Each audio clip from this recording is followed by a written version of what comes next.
한국은행이 시장 예상대로 기준금리를 연 1.75%로 유지했습니다.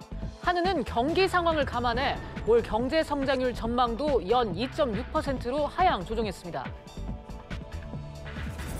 지난해 SK하이닉스가 글로벌 반도체 시장의 슈퍼 호황에 힘입어 2년 연속 실적 신기록 행진을 이어갔습니다. 하지만 4분기엔 영업이익이 전분기보다 크게 떨어졌습니다. 문재인 대통령이 국민연금에 적극적인 주주권 행사를 주문했습니다. 하지만 어제 열린 국민연금 전문가 회의에선 적극적 경영 개입에 반대하는 분위기가 우세해 일단 제동이 걸렸습니다. 정부가 오늘 오후 표준 단독주택 공시가격을 발표합니다. 공시가격 현실화 방침에 따라 지난해보다 크게 높아졌을 것으로 전망됩니다. 이상희 시각 주요 뉴스입니다. 한국은행이 기준금리는 현 1.75%를 유지하고 올해 성장률 전망치는 2.6%로 0.1%포인트 낮추기로 결정했습니다. 현장에 나가 있는 취재기자 연결하겠습니다. 박규준 기자. 네, 한국은행에 나와 있습니다. 네, 기준금리는 예상대로 동결이 됐군요. 네, 맞습니다. 시장 예상대로 현 1.75% 기준금리를 그대로 유지하기로 결정했습니다. 지난해 11월 금리를 올린 지 2달밖에 안 되기도 했고요. 투자 부진의 수출 둔화 등 국내외 경기 상황이 좋지 않다고 판단했기 때문으로 보입니다. 미국의 기준금리 속도 조절을 시사한 상황이기 때문에 무리해서 금리를 올릴 필요가 없다는 판단도 작용한 것으로 보입니다. 이주열 한국은행 총재는 향후 통화정책 방향과 관련해서 국내 경제가 잠재 성장률 수준에서 크게 벗어나지 않는 성장세를 지속하고 있고 수요 측면에선 물가 상승의 압력이 크지 않은 만큼 통화정책 완화 기조를 계속 유지해 나가겠다 이렇게 밝혔습니다. 네, 사실 오늘 관심사는 기준금리보다는 올해 경제 성장률 전망치였는데 전망치를 낮췄죠? 네, 맞습니다. 한국은행은 올해 경제 성장률은 2.6%로 물가 상승률은 1.4%로 낮춰서 잡았습니다. 지난해 10월 발표한 올해 전망치와 비교하면 성장은 0.1%포인트 낮췄고요. 물가는 0.3%포인트 하향 전망한 겁니다. 이주열 총재의 설명을 직접 들어보시죠. 글로벌 성장세 약화를 반영하여 금년도 성장률 전망치를 소폭 낮추었지만 전체적으로 보면 지난해와 비슷한 성장세가 이어질 것으로 보고 있습니다. 물가 전망치 하향 조정은 국제 유가의 큰 폭 하락에 주로 기인한 것이고 또 여기에 정부의 복지 정책 강화에 따른 영향도 반영되어 있습니다. 이주열 총재는 올해 성장률 전망으로 제시한 2.6%가 잠재 성장률 수준이 2.8에서 9%에서 크게 벗어나지 않는다고도 밝혔습니다. 지금까지 한국은행에서 SBS CNBC 박규준입니다. 오늘 열린 올해 첫 금통위와 관련해서 이야기 이어가 보도록 하겠습니다. 이인철 참 좋은 경제연구소 소장 모셨습니다. 소장님 어서 오세요. 예상대로 기준금리가 동결이 됐습니다. 이 결과를 놓고 어떤 배경을 살펴볼 수 있을까요? 사실 이번 금통위의 관전 포인트는 이제 금리보다는 오히려 올해 성장률 그리고 내년 성장률 전망치를 어떻게 제시할 건가에 쏠려 있습니다. 네. 아마 한은을 출입하는 기자들은 그 발표, 기자회견 이 시간대를 대충 가늠하실 텐데 10시가 되면 일보로 금리가 동결됐다라는 소식을 전해줬고 그리고 1시간 이후인 11시부터 이제 이주열 총재가 직접적으로 이제 경기 전망을 낮췄다. 그럼 얼마나 낮췄느냐에 대한 배경 설명을 하게 됩니다. 네. 그 얘기를 좀 들여다보면 사실 굉장히 고민스러웠을 거예요. 불과 마지막 직전 금통위에서 금리를 인상했습니다. 그러면 이번에 성장률 전망치를 낮춘다면 이게 경기 오판한 게 아니냐라는 이제 의문이 들 수밖에 없습니다. 네. 그걸 감안해서 이제 국내외 이제 특히나 세계 경제 성장의 둔화를 감안해서 성장률을 소폭 하향했다. 그리고는 2.6%로 종전 지난 10월에 제시했던 2.7에서 0.1%포인트 낮췄습니다. 근데 그 2달 사이에 무슨 일이 있었느냐?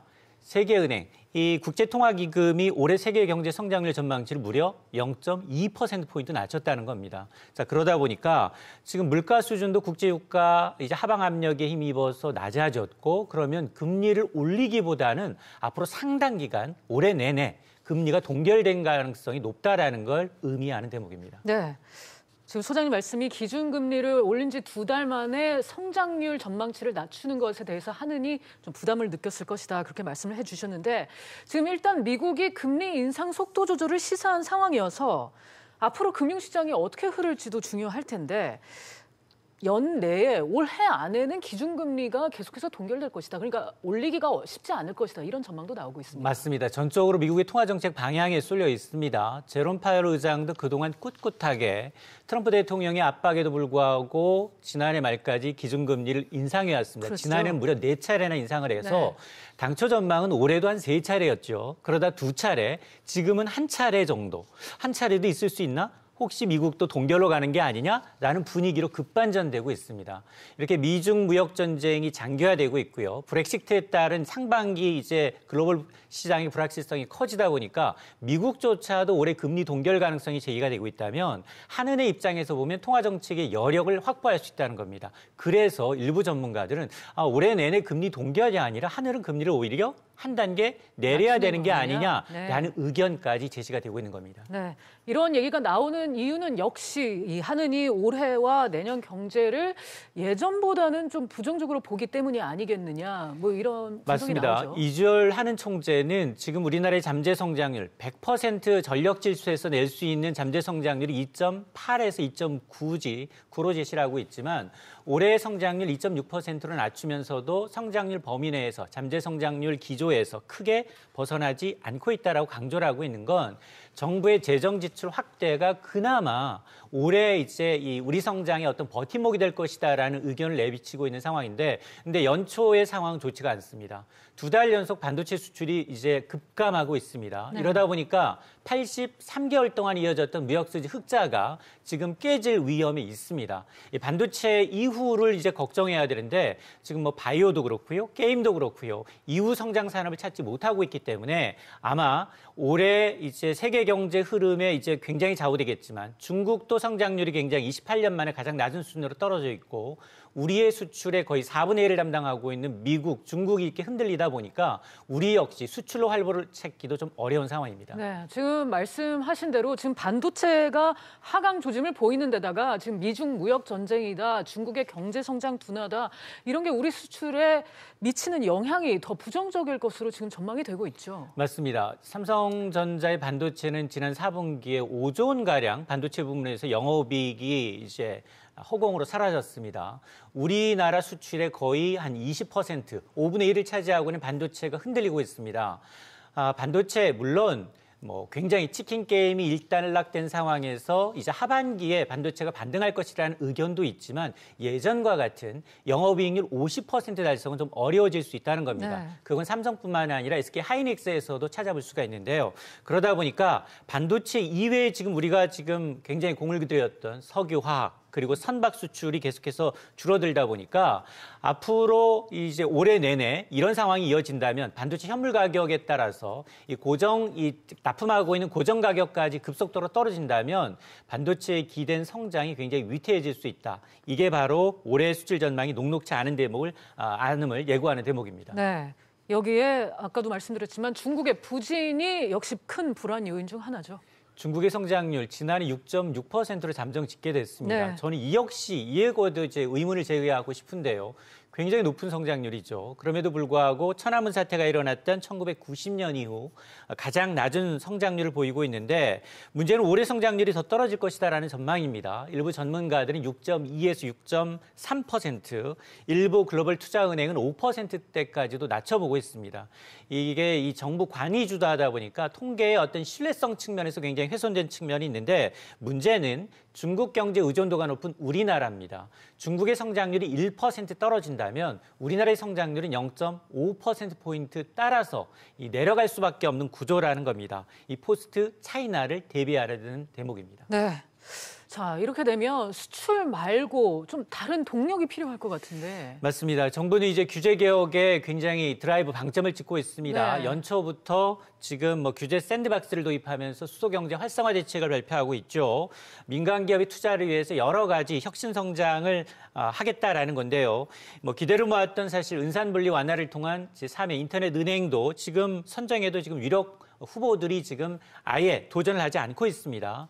정부가 규제 완화를 목소리 높이고 있음에도 불구하고 성장성, 정부의 정책의 어떤 지속성에 대해서 의구심을 시장은 여전히 하고 있다는 겁니다.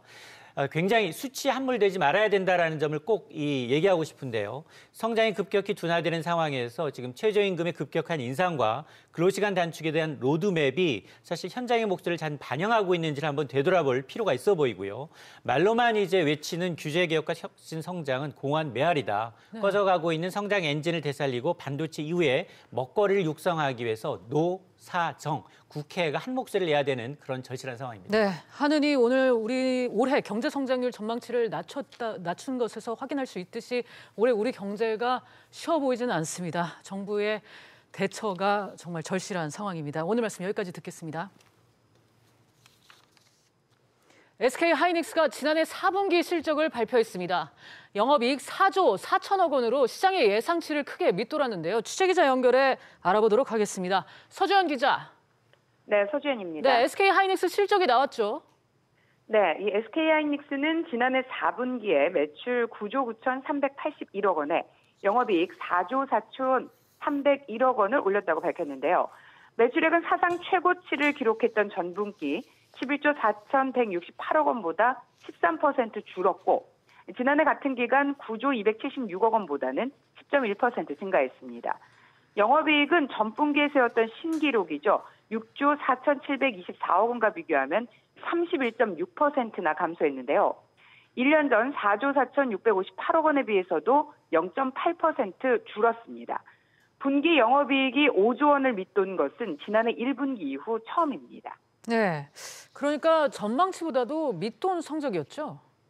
네, 그렇습니다. 증권사들의 영업이익 전망치 평균은 5조 1천억 원 정도였는데요. 그런데 뚜껑을 열어보니 이보다 훨씬 낮은 4조 4천억 원으로 나타났습니다.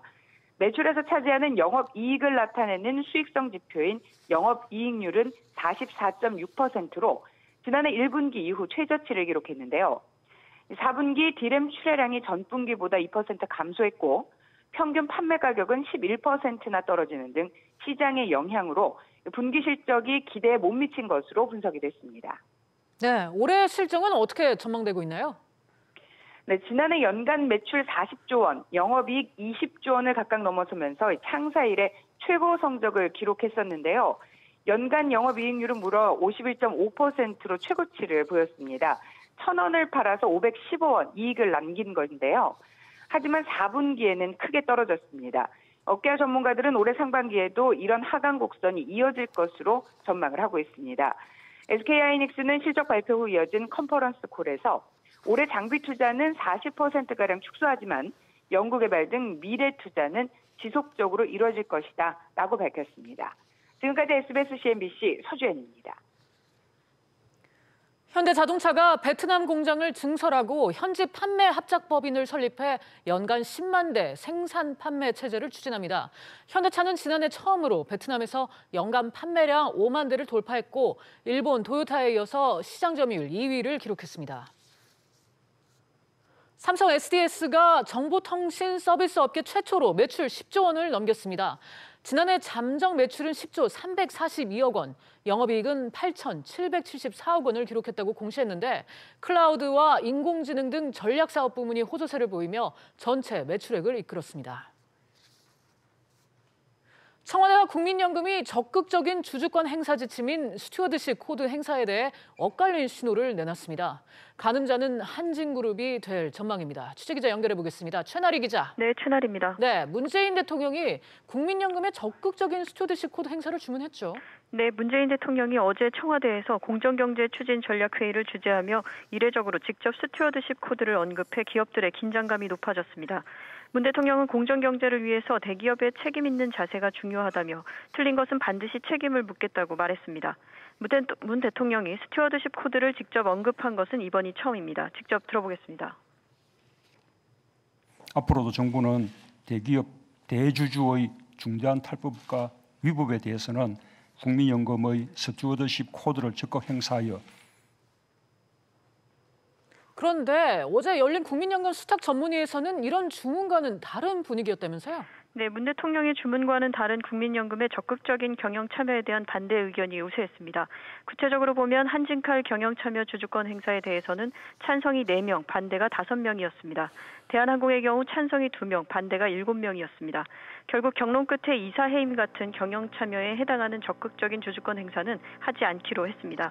다만 조양호 회장의 대한항공 이사 연임은 반대표를 던지기로 했습니다. 아마도 적극적 경영 개입으로 얻는 것보다는 투자 패턴 노출 등 잃는 게 많다는 판단이 작용한 것으로 보입니다. 그렇군요. 그러면 한진에 대한 국민연금의 경영 참여 언제쯤 결론이 나는 건가요? 일단 한진그룹에 대한 적극적 주주권 행사에는 제동이 걸렸지만 오는 31일 열리는 국민연금 기금운용위원회의 최종 결정이 남아 있습니다. 기금운용위가 전문가 의견을 뒤집기는 부담스럽겠지만 현재 결론을 예단하긴 이릅니다. 또 오는 3월 대한항공 주주총회에서는 표대결이 불가피해 보입니다. 현재 결과를 장담하기는 어렵지만 33% 이상의 지분 확보를 하고 있는 조양호 회장 쪽이 12% 정도의 지분을 갖고 있는 국민연금보다는 일단 우세한 상황입니다. 남은 기간 우호 지분을 얼마나 확보하느냐가 관건입니다. 지금까지 보도국에서 전해드렸습니다. 한국경영자총협회가 혁신성장, 기업이 주역이다를 주제로 오늘부터 이틀간 전국 최고경영자 연찬회를 엽니다. 송영식 회장이 최근 최저임금 그리고 국민연금 주주권 행사와 관련해서 정부의 작심 발언을 한 만큼 이번에는 어떤 말을 꺼낼지 주목되는데요. 취재기자 연결해 자세한 내용 알아보겠습니다. 김성은 기자. 네, 김성훈입니다. 네, 송영식 회장은 개회사에 어떤 내용을 담았습니까? 네, 손 회장은 개회사에서 녹록지 않은 경제 환경을 언급하며 기업가 정신과 혁신을 강조했습니다. 손 회장은 올해 미중 무역 분쟁과 수출 내수 저조로 경제 상황이 낙관적이지 않다고 말했습니다. 그러면서 불확실한 대내외 환경 속에 기업에게 가장 필요한 것은 기업하기 좋은 환경 조성과 기업인의 자신감 그리고 혁신이라고 강조했습니다. 기업의 급변하는 경영 환경을 미리 대비하고 기업가 정신과 도전 정신을 발휘해 다시 한번 도약하는 한 해로 삼자고 당부하기도 했습니다. 네, 이낙연 총리도 경제위기 돌파구로 혁신을 강조했다고요. 네, 이 총리는 축사에서 올해도 만만치 않은 경제 여건이 기다리고 있다며 혁신을 통해 위기를 극복하자고 말했습니다. 이 총리는 지혜로운 경영자들은 위기에 더 과감히 도전한다며 경영자들의 해안과 결단 그리고 혁신도 당부했습니다. 그러면서 정부도 경제의 새 성장 동력을 혁신에서 찾고 있다며 적극적인 지원을 약속했습니다. 지금까지 SBS CNBC 김성훈입니다. 올해 표준 단독주택 공시가격이 내일 최종 공시됩니다. 앞서 큰 폭의 인상률이 예고되면서 논란이 거셌던 만큼 오늘 오후 국토부 장관이 직접 브리핑에 나설 예정인데요. 자세한 내용 취재기자 연결합니다. 오수영 기자. 네, 오수영입니다. 네, 오늘 어떤 내용들이 나옵니까? 국토교통부가 오늘 오후 3시 표준 단독주택의 공시가격 인상 배경을 설명하는 자리를 갖습니다. 내일 최종 공시에 앞서 김현미 장관이 직접 서울은 물론 전국의 가격 상승률과 인상 배경 등을 설명할 예정입니다. 이 자리에는 보건복지부 차관도 참석해 이번 공시가격 인상이 건강보험료나 기초연금 등 복지제도에 미치게 될 영향을 어떻게 최소화하는지에 대해서도 설명합니다. 표준주택 공시가격은 지방자치단체가 396만 개별 단독주택의 공시가격을 산정할 때 그 기준이 되는데요. 공시가격은 보유세 등 각종 세금은 물론이고 건강보험료 등을 산정하는 근거가 됩니다.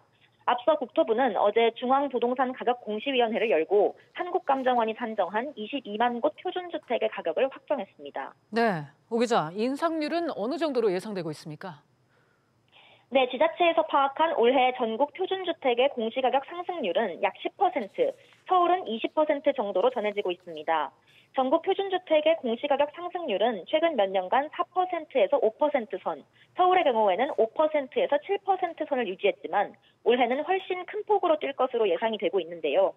정부는 그동안 고가 단독주택의 공시가격이 너무 낮게 책정돼서 아파트 등 다른 부동산 자산과의 형평성이 떨어진다고 보고 올해부터는 고가 단독주택 위주로 공시가격을 현실화하겠다고 밝힌 바 있습니다. 인상폭이 과도하다는 일부 지자체 등의 이의 제기가 있었지만 국토부는 예정대로 시세에 가깝게 공시가격을 정하겠다는 입장입니다. 지금까지 SBS CNBC 오수영입니다. KB국민은행 노사가 임금, 단체협약, 교섭 갈등을 매듭짓고 잠정 합의에 나섰습니다. 지난해 9월 노사가 갈등을 겪은 지 4개월 만에 합의인데요. 자세한 내용은 취재기자 연결해 알아보겠습니다. 김성현 기자. 네, 김성현입니다. 네, KB국민은행 노사가 극적으로 합의를 이끌어냈는데 어떤 부분에 합의를 했습니까? 네, 막판까지 노사가 이견을 좁히지 못한 페이밴드는 외부 전문가가 참여하는 인사제도 태스크포스를 구성하는 것으로 합의했는데요.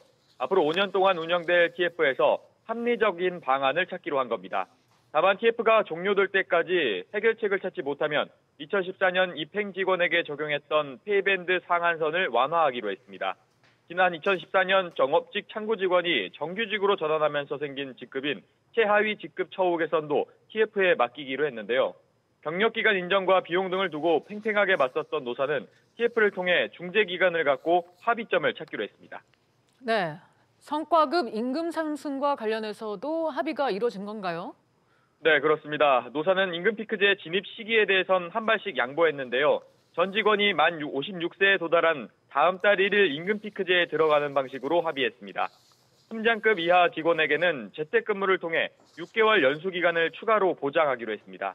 또 3년 이상 근무한 일부 전문직 직무 직원은 무기직으로 전환하고 영업직 근무 직원을 위해 점심시간 1시간을 보장할 수 있는 PC 오프제를 도입하기로 했습니다.